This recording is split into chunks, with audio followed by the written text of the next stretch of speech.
Ada. Berupa apa aja? Kami juga meminta transkrip karena dari refleksi diri yang dibuat oleh Jessica, dia bilang bahwa ada WhatsApp dia ke teman-temannya yang WhatsApp grup Billy Blue di print. Jadi kita minta, karena buat kami kita biasanya juga menganalisa setiap percakapan orang-orang tertentu dan juga ada minta data dari transkrip telepon karena dikatakan dari cybercrime ada data.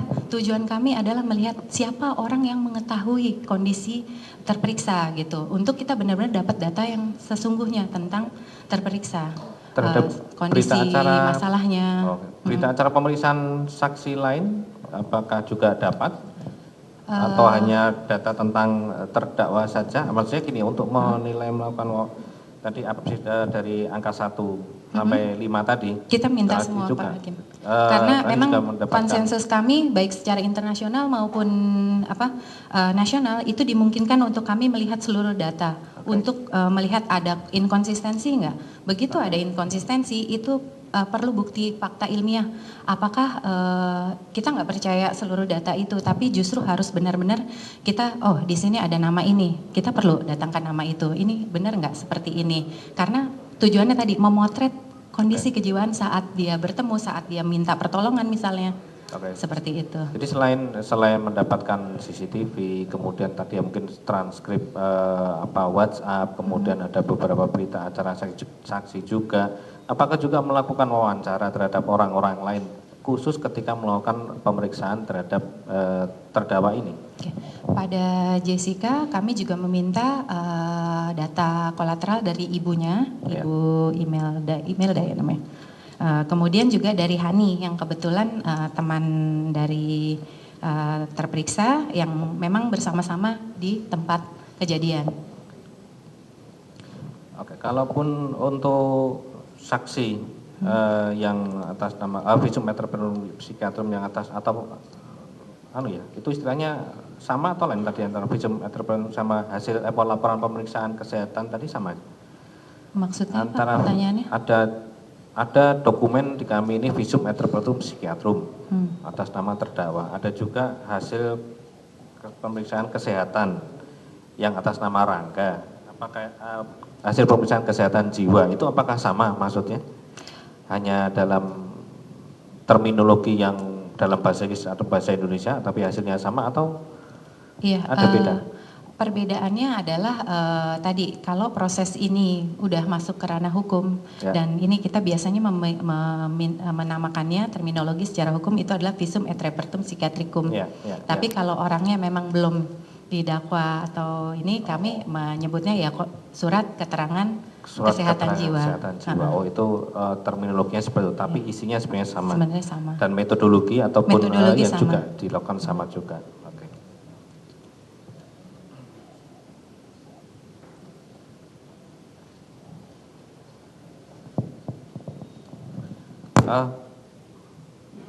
Lantas mungkin secara singkat saya bisa dijelaskan sebenarnya apa hasil pemeriksaan dari tim RSCM ini terhadap visum et repertum psikiatrum khusus untuk terhadap terdakwa terlebih dahulu.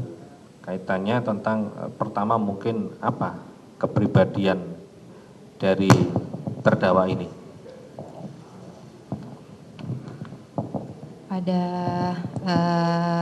terperiksa Jessica Kumala Wongso, kami simpulkan pada saat pemeriksaan selama di Departemen Psikiatri tanggal 11 sampai 16, pada saat pemeriksaan tidak didapatkan adanya tanda-tanda gangguan jiwa berat.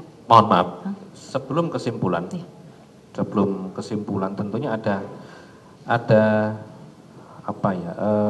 semacam uraian terlebih dahulu tentang bagaimana sih kepribadiannya. Artinya kalau itu mungkin kesimpulan ya, tapi sesuatu yang bisa memberikan penjelasan kepada kami tentang ada gambaran apa terhadap diri terdakwa ini sehingga ahli tim dari SRCM yang menyusun atau membuat visum et repertum psikiatrum itu memiliki kesimpulan sebagaimana ada dalam visum et repertum psikiatrum.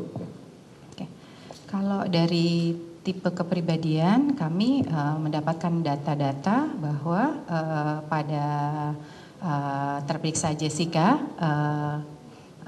termasuk normal gitu. Kalau dia dia tidak menunjukkan adanya gangguan kepribadian. Kami nggak melihat adanya pola-pola yang maladaptif terhadap satu permasalahan tertentu.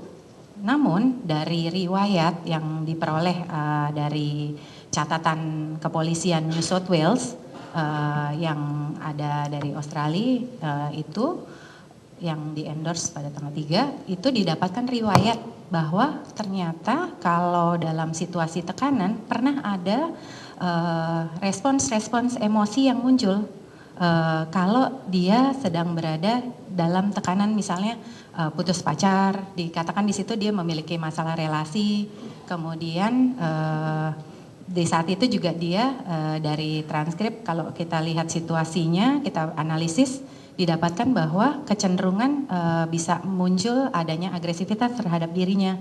Bahkan mulai sifatnya ancaman untuk bunuh diri sampai melukai diri. Itu didapatkan data bahwa ada riwayat dia normal, namun kalau dalam situasi tekanan tadi dengan berbagai macam stresor, kalau kita ngomong artis 4 masalahnya banyak dan dukungan sosial tidak ada, dipersepsikan tidak ada, itu bisa muncul kelihatan emosinya. Seperti itu, bisa bentuknya marah, bisa bentuknya lebih ke arah menyakiti diri, seperti itu. Yang itu kami dapatkan. Kalaupun ada tekanan, ya, kalaupun ada tekanan. Kalaupun ada tekanan maka dia akan mendapatkan bisa melakukan sebuah tindakan kekerasan terhadap dirinya sendiri.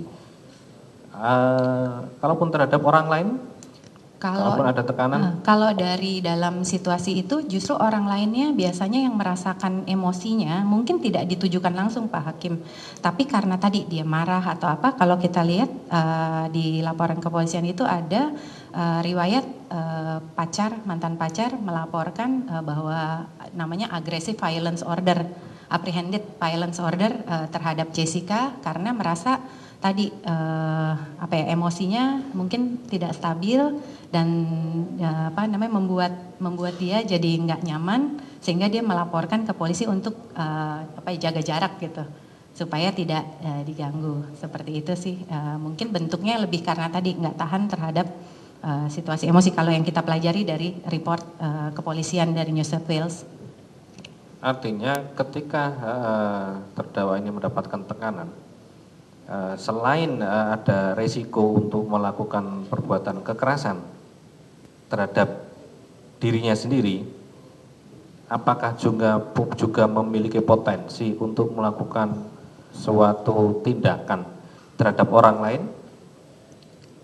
Rasanya kalau kita lihat selama kita kan memotret mulai dari kehidupannya bertanya pada Jessica maupun Hani.